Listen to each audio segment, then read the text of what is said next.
Perkenalkan, nama saya Odi Ciduhgiawa. Di kesempatan ini kita kembali belajar bagaimana penginjilan lintas budaya yang sebenarnya. Sebelumnya dulu kita harus belajar di video saya yang sebelumnya bab 1 dan bab 2 tentang penginjilan lintas budaya sampai bab 3. Dan di kesempatan ini saya akan berbagi materi bagaimana penginjilan lintas budaya di bab 4 dan bab 5. Bagi kita sebagai orang Kristen yang sudah percaya kepada Yesus Kristus, kita harus memiliki konsep bahwa penginjilan ini tugas kita sebagai orang percaya, di mana Yesus telah memerintahkan kita untuk pergi menjadikan semua bangsa menjadi murid Kristus Yesus. Sebelum Yesus terangkat ke surga, Yesus mengatakan kepada murid-muridnya dan kepada orang-orang yang percaya di masa itu 2000 tahun yang lalu.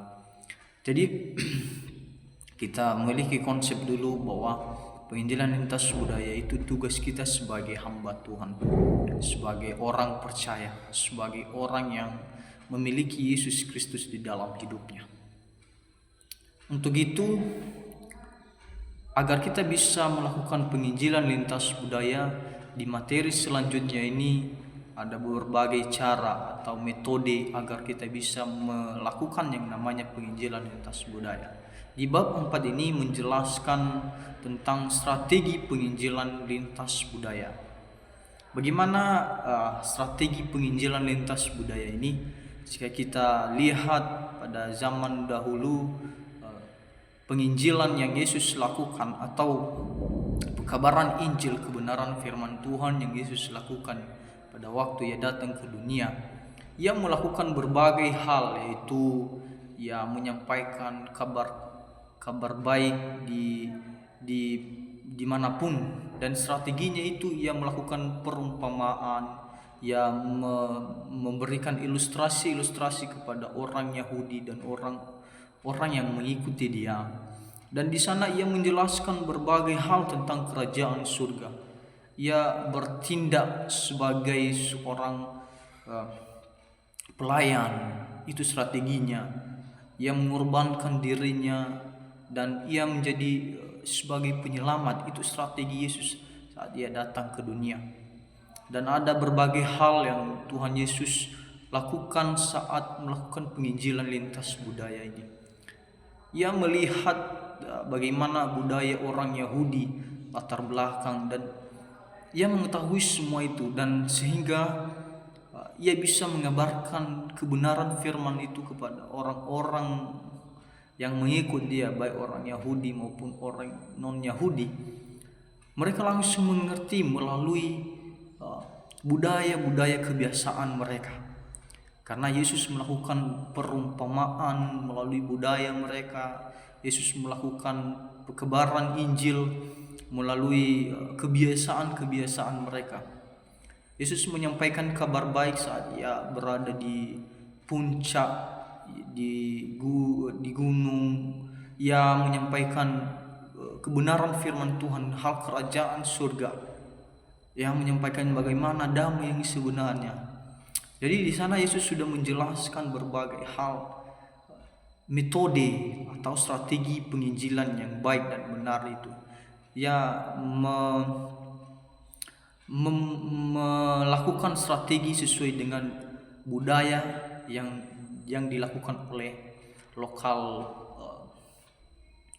atau orang-orang Yahudi tersebut. Dalam konteks kita sebagai orang percaya pada zaman ini, bagaimana kita dapat melakukan penginjilan lintas budaya agar kita dapat diterima dan kabar keselamatan itu dapat diterima oleh orang-orang yang masih belum mengenal kebenaran firman Tuhan. Pertama dulu kita harus memahami budaya lokal. Dalam memahami budaya lokal ini sangat sulit menurut kita sebagai orang yang belum pernah menginjakkan kaki di lokal tersebut atau di daerah tersebut. Kita masih belum tahu apa-apa bagaimana daerah tersebut, bagaimana kebiasaan makanan mereka. Untuk itu sebelum kita menyampaikan kabar baik atau sampai di daerah tersebut, kita harus memiliki strategi untuk memahami budaya lokal tersebut. Bagaimana kebiasaan-kebiasaan mereka, sehingga kita dengan mudahnya kita bisa memahami kebiasaan-kebiasaan lokal atau suku yang kita jangkau tersebut. Maka dengan mudahnya kita bisa masuk di sana dan kita dapat diterima, dan kebenaran firman itu bisa tersampaikan kepada mereka. Contohnya di suku anak dalam. Di suku anak dalam ada berbagai hal yang harus kita pelajari, yaitu bahasa suku tersebut dan budaya lokal tersebut. Contohnya ada banyak yang harus mengikuti aturan, ada banyak yang harus kita ikuti aturan di suku tersebut, di suku anak dalam tersebut. Dan dengan kita mengetahui atau memahami budaya lokal tersebut, kita dapat diterima dan dijadikan sebagai saudara mereka di daerah mereka tersebut. Selanjutnya yaitu menggunakan media yang ada di dalam budaya tersebut. Menggunakan media yaitu bagaimana kita mengabarkan kabar keselamatan ini kepada orang-orang di luar sana atau di suku tersebut. Kita harus menggunakan media yang sering mereka lakukan, media yang sering mereka kebiasaan-kebiasaan mereka dalam aktivitas mereka setiap hari. Contohnya dalam mengukir patung, mengukir patung terbuat dari kayu, dan ada berbagai karya-karya tangan kita untuk bermain musik, membuat alat musik, dan berternak, dan juga bisa membangun hubungan dengan mereka sesuai dengan kebiasaan mereka di situ. Dengan media-media yang sering mereka lakukan, kita mengumpamakan dengan media-media yang mereka lakukan, seperti yang Yesus lakukan di saat ia mengabarkan kabar baik. Ia menjelaskan atau strateginya menjelaskan perumpamaan bagaimana seorang penabur, bagaimana gembala domba, gembala yang baik dan yang tidak baik, bagaimana seorang perempuan menantikan seorang mempelai laki-laki. Jadi ia memberikan sebuah perumpamaan menggunakan kebiasaan-kebiasaan lokal tersebut. Ia menggunakan media, contohnya dalam berperahu atau nelayan. Ia menggunakan hal demikian untuk mengabarkan kabar baik sesuai dengan kebiasaan mereka di lokal tersebut. Sehingga kabar baik yang kita sampaikan itu, jika kita menggunakan media yang sering mereka lakukan di budaya atau di lokal tersebut, kabar baik itu mudah tersampaikan kepada mereka melalui media-media yang mereka lakukan setiap hari atau kebiasaan mereka. Menciptakan terobosan.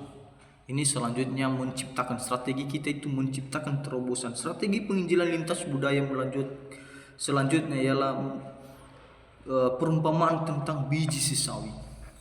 Menciptakan terobosan yang ia maksud ini suatu strategi yang relevan bagi mereka. Jadi membuat suatu hal yang membuat mereka langsung bisa mengerti dan menerima bagaimana kabar keselamatan tersebut. Terobosan yang saya maksud di sini yaitu bagaimana agar mereka itu langsung bisa menerima kabar baik, yaitu melalui kegiatan-kegiatan mereka tadi, perumpamaan kita umpamakan kehidupan mereka, sehingga terobosan kita itu menjangkau mereka agar mereka bisa menerima kabar keselamatan ini. Jangan kita berdiam diri sendiri, kita merasa bahwa keselamatan itu hanya untuk kita. Mari kita lakukan terobosan untuk suku-suku yang masih terabaikan itu, untuk mengabarkan keselamatan bagi mereka. Jadi itu strategi yang kita lakukan dalam pekabaran Injil yang di bab 4 ini. Selanjutnya bab 5 yaitu aspek-aspek komunikasi lintas budaya. Bagaimana aspek-aspek yang penting dalam melakukan komunikasi lintas budaya ini, itu kita harus mengutamakan ada dua hal yang perlu kita utamakan, yaitu pertama, kita memiliki hidup kudus. Kita memiliki hidup kudus di hadapan Tuhan. Kalau kita masih belum hidup kudus di hadapan Tuhan, kenapa kita memaksakan diri untuk pergi? Karena kita tidak memiliki hubungan yang damai dengan Tuhan. Karena orang yang kudus itu pasti memiliki hubungan yang damai. Tetapi orang yang tidak kudus di hadapan Tuhan, pasti orang itu jorok di hadapan Tuhan atau bercela di mata Tuhan. Bagaimana agar kita bisa kudus di hadapan Tuhan? Kita harus menaati setiap firman Tuhan yang telah disampaikan kepada kita. Kita hidup kudus. Dan selanjutnya itu kedua, yaitu adanya doa dan kepercayaan yang teguh kepada Tuhan. Jika kita tidak ada permohonan, kita tidak memiliki doa kepada Tuhan, kita tidak percaya apa yang kita lakukan, maka itu akan sia-sia karena tidak akan tercapai yang sesuai dengan kehendak Tuhan. Kalau kita tidak memiliki doa atau kepercayaan, kita ibarat mengandalkan diri kita sendiri. Kita tidak memiliki konsep bahwa Tuhan yang melakukan hal demikian. Jadi kita harus memiliki doa dan hubungan yang baik dengan Tuhan. Jadi ada dua hal tadi yang saya jelaskan, hal penting, aspek-aspek dalam komunikasi penginjilan lintas budaya agar kabar baik itu dapat tersampaikan kepada suku-suku terabaikan ini. Kita harus memiliki dua aspek-aspek ini, yaitu memiliki hidup yang kudus di hadapan Tuhan dan memiliki doa kepercayaan kepada Tuhan. Jadi memiliki hidup yang kudus ini yang dia maksud, yaitu agar penginjilan ini bisa tersampaikan kepada suku terabaikan itu, kita harus memiliki hidup yang kudus.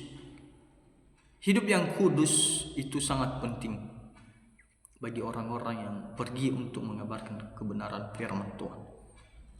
Karena kalau kita tidak hidup kudus, kita masih belum percaya dengan kebenaran firman Tuhan tersebut. Kita masih belum percaya dengan ajaran-ajaran Yesus Kristus. Buat apa kita menyampaikan kebenaran firman Tuhan kalau kita masih belum percaya? Jadi kita harus memiliki konsep bahwa kita harus percaya dan melakukan firman Tuhan tersebut, sehingga kita bisa hidup kudus di hadapan Tuhan dengan tindakan kita sesuai dengan kehendak Tuhan. Itu bukti bahwa kita orang percaya kepada Yesus. Kita melakukan apa teladan kita melakukan teladan yang baik dari Yesus Kristus yang sudah Ia sampaikan kepada kita. Jadi bagaimana berdoa ini? Doa ini suatu dasar kita atau dasar nafas kita dengan Tuhan. Kalau kita tidak berdoa dengan Tuhan, maka kita tidak ada hubungan komunikasi dengan Tuhan. Sekejap saja kita tidak berdoa, maka kita ibarat orang yang hilang dan tidak memiliki hubungan lagi dengan Tuhan. Contohnya, saya memberikan perumpamaan dengan keluarga kita. Kalau orang tua kita tidak memiliki komunikasi dengan kita kalau kita merantau, pasti orang tua kita itu menganggap kita sudah hilang atau sudah meninggal. Jadi kita harus memiliki komunikasi dengan orang tua kita, sehingga orang tua kita bisa mengenal kita, dapat memahami kebutuhan kita. Demikian juga dengan Tuhan. Kalau kita tidak memiliki komunikasi dengan Tuhan, Tuhan sebenarnya tahu apa yang kita butuhkan. Tetapi saudara-saudari, ingat bahwa Tuhan ingin merindukan bagaimana hati kita dengan Dia, hubungan kita dengan Dia. Kalau kita meminta sesuatu kepada Tuhan, Tuhan pasti memberikan. Kalau kita sebagai orang penginjil atau orang Kristen yang datang ke suku terabaikan tersebut. Kita ingin melakukan memberitakan kebenaran firman Tuhan melalui mujizat yang Tuhan Yesus lakukan. Kita ingin menjadi alat Tuhan untuk menyembuhkan orang yang sakit. Kalau kita tidak memiliki doa dan percaya kepada Yesus, maka itu akan tidak terjadi, mujizat itu akan tidak terjadi. Tapi dengan kita memiliki doa permohonan kepada Tuhan agar kesembuhan di dalam suku tersebut bisa terjadi, kita harus memiliki doa dan kepercayaan kepada Yesus Kristus. Jadi Bapak Ibu dan saudara-saudari, selanjutnya itu dengan kita memiliki hubungan dengan Tuhan, kita harus aspek-aspeknya itu kita memiliki pendekatan dengan Alkitabiah. Pendekatan dengan Alkitabiah ini kita sering mendengarkan bagaimana sabda Tuhan melalui firman Tuhan yang telah dituliskan. Jadi kalau kita tidak memiliki hubungan dengan Tuhan atau mendengarkan sabda Tuhan, kita tidak bisa melakukan apa yang kita lakukan hari itu, karena kita sering mengandalkan diri kita sendiri. Selanjutnya itu kita memerlukan waktu dalam proses menceritakan kabar baik kepada mereka yang belum pernah mendengarnya. Perlu waktu yang tidak sedikit, karena suku atau orang yang masih belum mengenal Kristus itu pasti ada banyak waktu yang kita harus luangkan untuk mereka. Bagaimana itu? Kita kekurangan waktu karena kita harus memberikan waktu kita juga dengan keluarga kita, dengan teman kita, saudara kita, memberikan waktu kita untuk diri kita sendiri. Jadi kalau kita tidak mengatur waktu tersebut, maka kita akan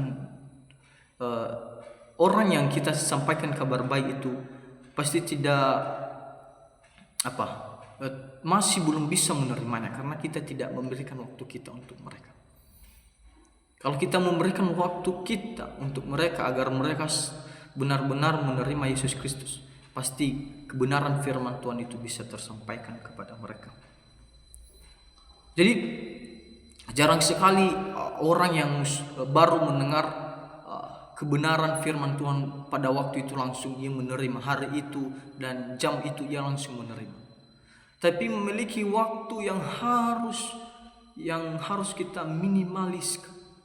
Kita harus memberikan waktu kita untuk mereka, baik sehari atau 2 hari atau 1 minggu. Kita harus memberikan waktu untuk mereka agar mereka lebih memahami bagaimana menerima Yesus Kristus yang sebenarnya. Kita muridkan mereka agar mereka dapat bisa lebih dalam lagi hidup di dalam kebenaran firman Tuhan, sehingga kabar baik itu bisa tersampaikan kepada mereka. Seterusnya itu kasih. Kasih itu jangan kita anggap bahwa cuma untuk kita sendiri. Kasih itu yang kita pahami sebagai orang Kristen itu untuk semua orang yang menerima kebenaran firman Tuhan, yang mau mendengarkan kabar baik tersebut. Tapi bagaimana kalau kita tidak bisa datang kepadanya untuk menyampaikan kabar baik? Apakah ia dapat menerima kasih itu? Tidak akan pernah bisa menerima kasih itu kalau kita tidak ada tindakan untuk menyampaikan kebenaran firman Tuhan. Jadi jangan kita miliki kasih itu dari Yesus hanya untuk kita sendiri, tetapi untuk semua orang. Mari kita beritakan kabar baik kepada seluruh dunia dan kepada suku-suku yang terabaikan. Jadi itu yang bisa saya jelaskan bagi kita pada hari ini tentang bagaimana strategi penginjilan lintas budaya dan aspek-aspek yang kita miliki dalam penginjilan lintas budaya. Jika ada kekurangan dalam pemaparan materi yang saya sudah sampaikan dari awal, saya mohon kita terus belajar lagi agar kita bisa memahami bersama bagaimana penginjilan lintas budaya sebenarnya. Jadi itu saja materi tentang penginjilan lintas budaya. Selanjutnya mungkin kita akan ketemu di video-video selanjutnya tentang berbagai materi yang akan saya sampaikan kepada kita semua. Jangan lupa untuk terus menonton video saya agar kita bisa memahami bagaimana belajar untuk mengabarkan kabar baik. Demikian saja materi ini yang saya bisa sampaikan. Saya sapa kita semua, Shalom, Yahoo.